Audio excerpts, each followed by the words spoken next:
шохасари безаволи ҳаким Фирдавсӣ Шохнома ки бо иқдоми пешвои миллат мухтарам Эмомали Рахмон барои аҳолии Тоҷикистон роҳандозӣ гардидааст, рӯзи 7 ноябр ба нохияи Восеъ расид.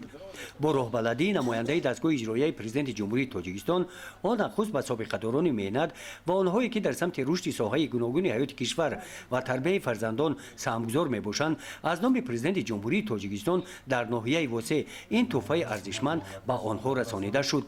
برای من بسیار یک روزی پر از فرح و شادمانی است که با بنده از نام اساسگذار صلح و وحدت ملی پشوای معظم ملت محترم جناب عالی امامali رحمان مخصوصا کتاب شاهاصری безаволи حکیم فردوسی بزرگوار با نام شاهنامه را از جانب اساسگذار وحدت ملی به من تحفه نمودند.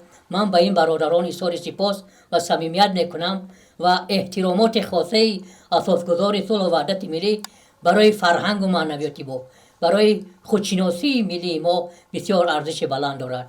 من برای جسارت، برای متانت، برای مهر و محبت اساسگذار صلح و وحدت ملی برای به مردم کشور تقدیم نمودن این شاهاصری безавол اظهار سپاس میگویم که به 1,700,000 عائله تاجیک تقدیم نمودن 2 جلد کتاب شاهنامه این کار سهل و ساده نیست. این کار هست که این رسالت بزرگ تاریخی را فقط جناب عالی امامali رحمان بر این شخصیت های دلسوز دلآگاه میتوانند.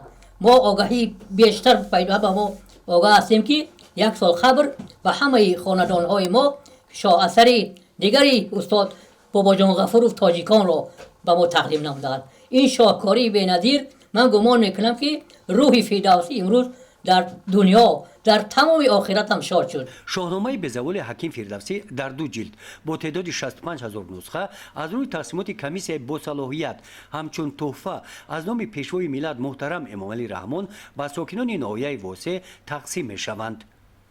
гузориши хоҷа Назриф, Худойназар Зуҳуров аз ноҳияи Восеъ барои барномаи иттилоотии Навид.